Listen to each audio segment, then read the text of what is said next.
Hello and welcome. Today's project is all about the perfectionistic mindset of someone with anxiety. Also, the no room for error mindset, right? Because when an anxiety sufferer wakes up in the morning, they have this expectation checklist. When they wake up, they go, okay, did I get enough sleep? No, I didn't. Oh my God, this is going to be a brutal day. And so anxiety goes into the bucket, right? Do I still have this sensation, the pain, the body ache, the heart palpitation, whatever it is? Yes, it's still there. Oh God, it's going to be one of those days. Anxiety in the bucket. They go to the bathroom. Is my urine a color that is not scary or unusual? And then for me, usually I would misinterpret the color of my urine, and then I go, oh my God, that's not okay. Anxiety in the bucket. I expect my family to be close by to help me with my problems so I can unload my worries, concerns, and I need the validation. I need the reassurance that everything is going to be okay. They're here, great. They're not around, oh my God. Or they say something that I don't want to hear. They'll say, "Oh, you still got to go to work," and I'll be like, "Oh my God, I don't want to go to work. I need to go to the doctors," and so anxiety goes into the bucket, right? And then on the way to work, everything has to go smoothly. I have to get there okay with no hiccups, with no sensation, with no panic, no anxiety. So I get to work. At work, I expect to be left alone because I don't want other people to judge me and criticize me. Well, not really out loud, but I feel like they are in their minds because I'm acting strangely with anxiety. I want to just stay focused on my symptoms and sensations. And then I expect work to be okay. I expect to go to the bathroom periodically to check on myself, my symptoms, to go to the bathroom because I used to go a lot when I was suffering from anxiety. And then I expect on my way back, I expect to leave at a certain time, to leave early, right? I expect to get home at a certain time to my safe zone, no traffic, or that's going to just add more fuel to my anxiety. I expect to fall asleep at a certain time, but usually that wouldn't be the case. So my expectations of staying up and with anxiety was certainly met, right? So with anxiety, you want as much predictability as possible, right? And that makes sense because someone with anxiety is in total chaos. Their mind is in anxiety mode and they want to control as much as they can. But when you're walking around with a glass full of baggage and emotion, what happens when any sort of novelty drips into the glass? It's going to overflow. And that's the case with somebody who is in chaos, who is in anxiety. Any novelty, the traffic jam, or not getting their coffee on time, or whatever it is, it just sends them over the edge. They're already on edge. They're not getting the sleep that they need. They're not getting the proper nutrition from the food that they're eating. They're not getting they're not in touch with themselves or relaxing themselves or like unwinding or figuring out the problem, because underneath all of this chaos, the body is screaming out that there is a problem that needs to be solved, because the mind is a problem solving mind. That's why anxiety sufferers obsess over what's going on, is because the mind is going, we gotta figure this out. But what happens to most of us when we don't have the proper tools and guidance? The mind gets distracted. We repress all of these emotions and concerns through Netflix, alcohol, medications, weed, food, pornography, whatever it is, right? We're in an age of overconsumption, and that overconsumption creates a detachment with who we are, right? Our true selves. And whenever I coach somebody through anxiety, and I've coached a lot of people with anxiety, I've noticed that each person that I talk to who is suffering, they are very detached from themselves. They don't know who they are. They're not in tune with their thoughts. Their thoughts now are so reflexive.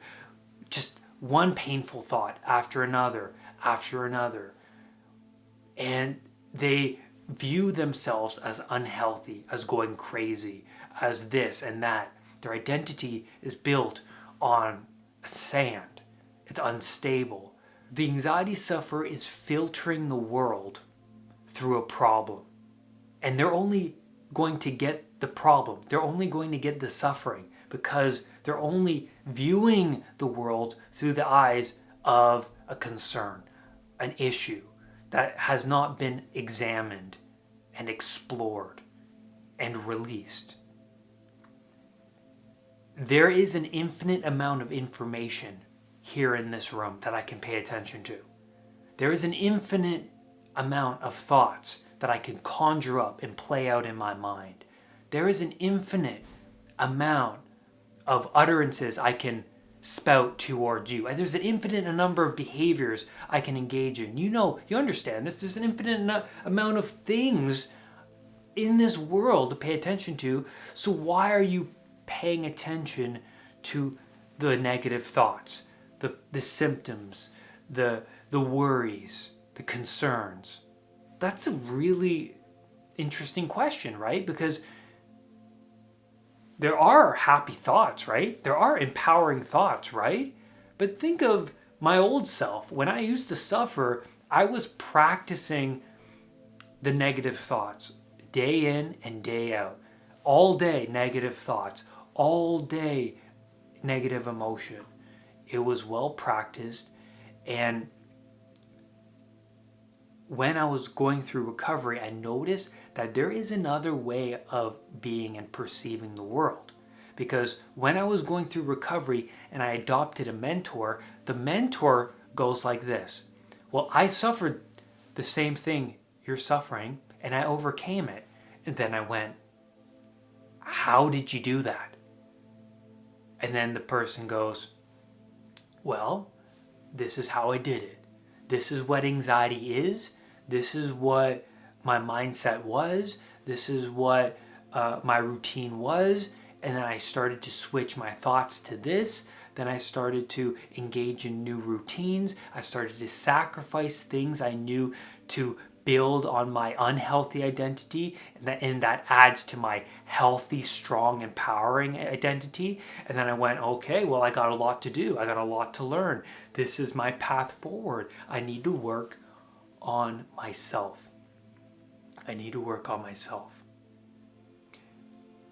I've been anchoring in too much negative emotion to the point I don't have any wins. Now I need to stack wins in my life. How the heck do I stack wins in my life when I'm at rock bottom? Well, I got to set the bar just a little bit high enough so I can attain the win. Okay, so what do I need to sacrifice in my day-to-day? I'm drinking too much coffee. That's a great start. Yes. How can I reduce my coffee? Well, I can reduce it from 3 to 2. If that's doable, if that's going to get you to the goal, that's going to be a win. But for me, I reduced it from 3 to 2. Then I switched to decaf eventually. And so these small wins over time is great. I need to wake up earlier no matter what. That's going to be a win for you. That's going to be the challenge for you. I need to sacrifice the sugar. That's going to be a challenge, but that's going to be a win for you. And so you need these wins. I didn't want to go to work today, but then I went to work today. That's going to be a win. You face the thing that you don't want to face. You're going to read that book. You're going to do the meditation. Whatever the new behavior is, do it because you want to get that dopamine kick. The dopamine kick is going to produce the positive emotion because The positive emotion comes when you see yourself progressing in some way. When I come and talk to a client and they're in rock bottom, they're not progressing in any which way. So they need to they need to get those wins. They need to see that their body and mind is capable of much more than they think it is. Because their identity, they're filtering in the outside world that fits with their identity, the weak, unhealthy person that they are. Okay?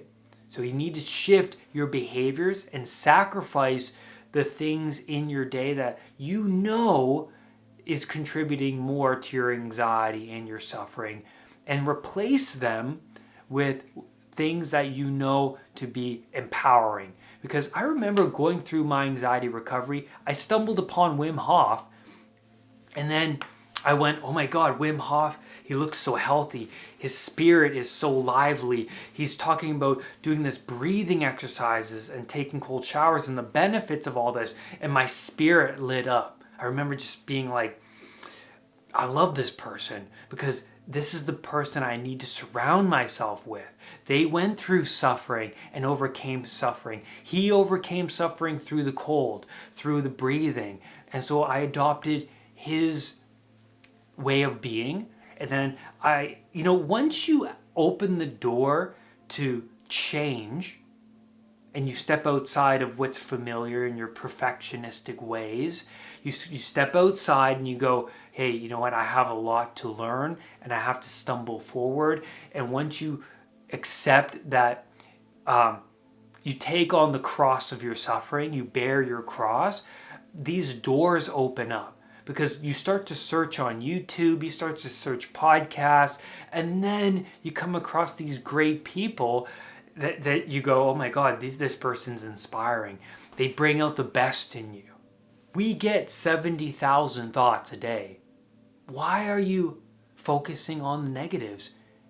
And you can say, well, it's just because I've been practicing them too often. I've been just strengthening their energy. Because Tony Robbins says, who is one of the great self-help gurus, mentors out there, he says, where focus goes, energy flows. Wherever you put your focus, that's where all of your energy is going towards. And since when I was suffering, all my focus was on the negatives and the worst case scenarios and my worries, then it was all my energy was going into this black hole. And I had no energy all the time. I was just walking around like a zombie, especially at the end of the day. So you have to change your routine. You have to step outside of what's familiar, read, learn, grow, and practice. You have to practice. Okay, you just can't think your way out of the chaos. I'm beautiful. I'm great. I'm a loving, spiritual, radiant being. It's like, okay, but when you open your eyes and you go back to the Netflix and you go back to the weed and you get the idea, you kind of go, yeah.